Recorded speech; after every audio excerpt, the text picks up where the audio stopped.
and I click it. Okay, cool. So we're doing video. So what is video? Video is basically the recording, reproducing, or broadcasting of images, of moving visual images. This is used in the multimedia industry in all aspects, so film, music videos, basically anything within the industry pretty much uses video. So it's very relevant these days to the industry as a whole. And without video, there's a real, I don't know how the multimedia industry would be today.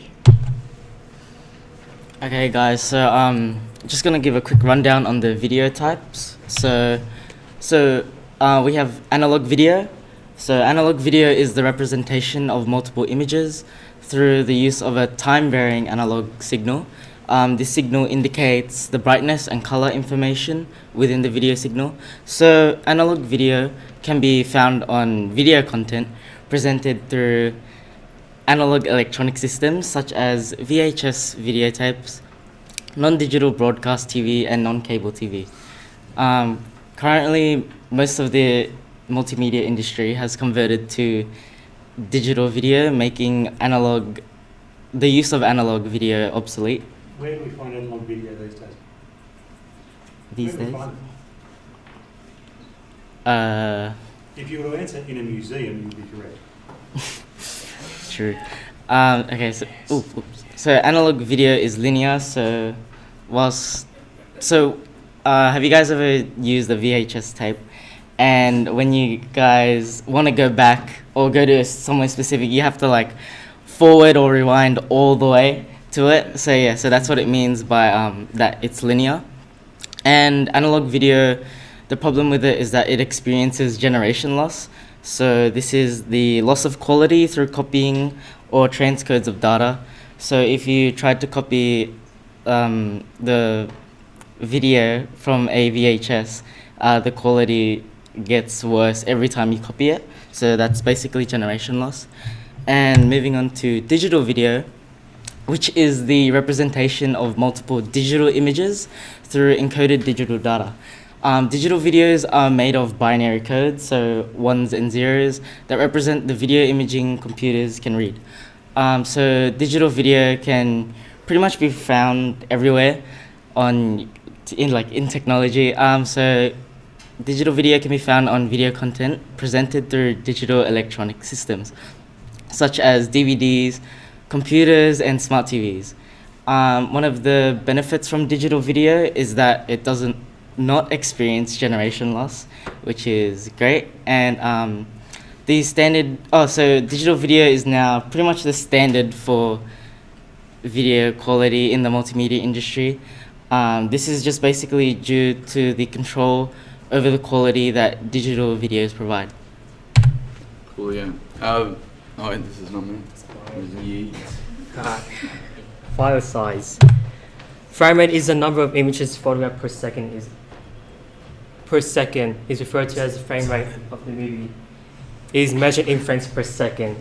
So, as you can see in this photo, Actually in front of the microphone. You have to stand in front of the microphone. You've got a mouse in front of you. Why not do that? Because we are capturing mouse movements as well. So 24 frames per second is originally used in cinematic movies such as The Avengers, Fast and Furious, and The Flash. The movement we make in reality is 60 frames per second. In this second photo, if you think about it, we're 60 frames a second. We're analog, dude. We don't have a number of frames. So good that. So if you think about 150,000 frames per second. If you think about it, it's taking 150,000 photos per second. It is used to show that slow motion effect. Image size is a dimension of the length and width of the digital image. It is usually measured in pixels, but some graphics programs allow you to view and work with your image in equivalent inches or centimeters. This can be done through the DSLR or through Adobe Photoshop and Lightroom. Color depth, also known as bit depth, is either the number of bits used to indicate the color of a single pixel in a bitmapped image or video frame buffer, or the number of bits used for each other component of a single pixel. Okay, video compression. This has sort of been explained through other slides, but we'll go through it. So when recording through HTML, you end up with a very big size video file. So when you send that through social media such as Messenger, so you send your friends a video, it gets compressed. It can't send the entire file, or depending on how big it is. So in the professional sense, people want to compress the video file to essentially make it smaller. And one of those things that was recommended was Wondershare Video Converter. Okay, so there's the two main things is the lossy, in which unnecessary information is discarded. In this top picture you see there's a high compression, so it makes the image low quality. So it's the same sense in a video. If it's highly compressed, then the quality of the video is going to go down and it's going to look like that, such. And then the other one is low compression, so the quality is high. It's just the opposite. Different version of photos. Yeah. And then lossless is the opposite, so no data of anything has been removed, so the file is still large. You see that in a WAV file when the audio is uncompressed, so the file is large of a WAV file. Yeah, that's about it for lossless, and that's about it for file types. Yes, sir. That's your file types. This guy. Me. No, Is it me? Oh, wow, okay. MPEG stands for Moving Picture Expert Group. It is an organization that develops standard for encoding and compressing digital images and audios. Using large MPEG video files requires a decent computer, including processor speed, memory card, large hard drive, etc. It is generally produces better high quality video than competing formats. AVI is a multimedia container format introduced by Microsoft in November 1992 as part of its video for Windows software. AVI files can contain both audio and video data in a file container that allows audio with video playback. MP4 is a digital multimedia container. Tell us what they are. Don't read the damn slides. MP4 is commonly used throughout multimedia because not only compresses the audio and video but delivers high quality. It is widely used for sharing high quality videos through YouTube, Netflix, Facebook, etc. Alright, video editing. Import and export to copy information from one computer or computer program. Don't read the slides. Oh, that's a hard part. Look, folks, we don't need you to read your slides to us. We know how to read.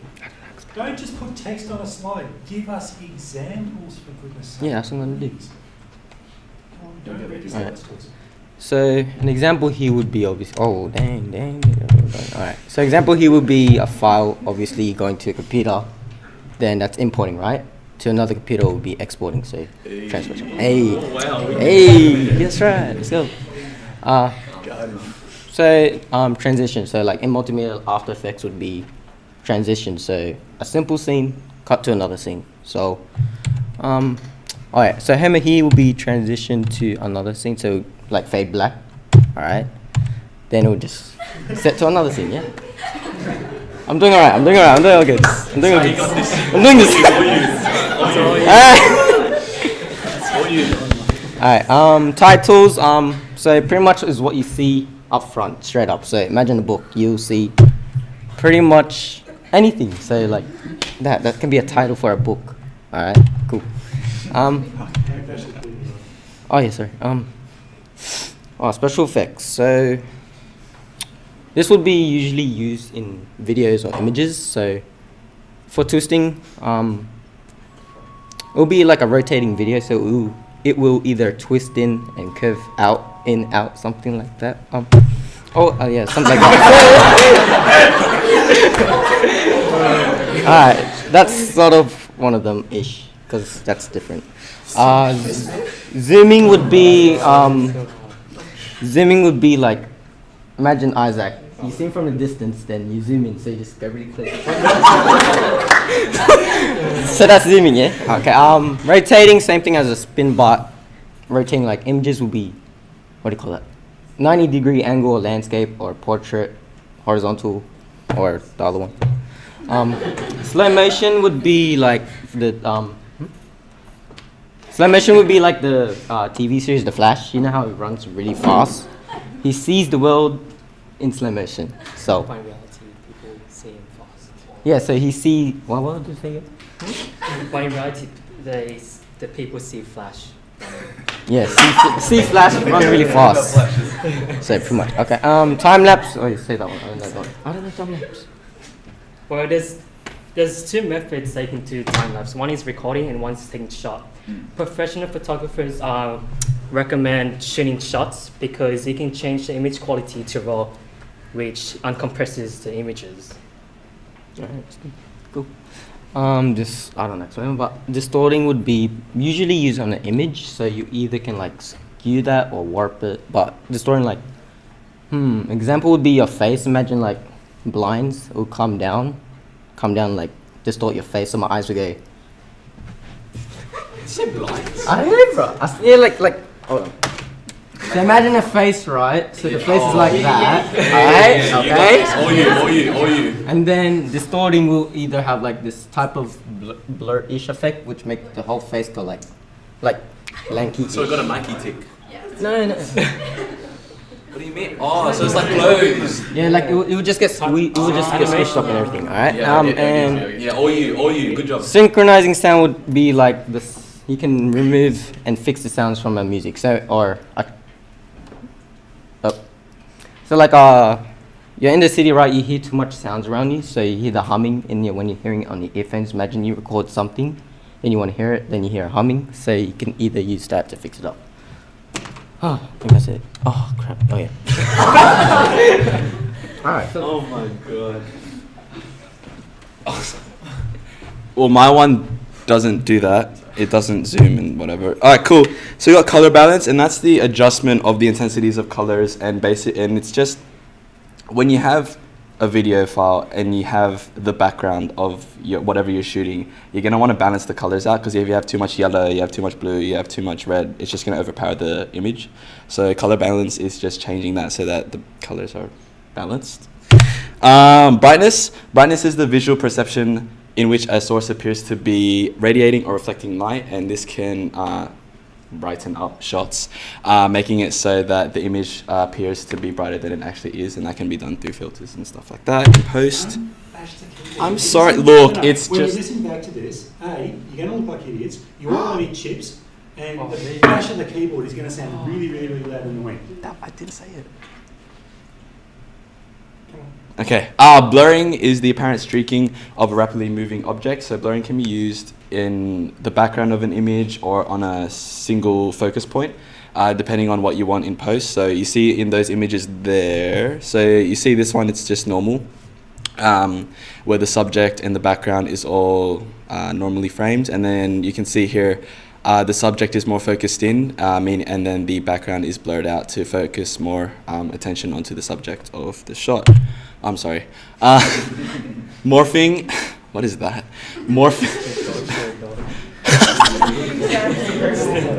A really good example of morphing. Oh. Okay. So morphing is the changing of one image into another through seamless transitions. You can see there, it's Snoop Dogg turning into a dog. So yeah, it's just an effect that makes motion pictures and animations change or morph. That's it. Yeah.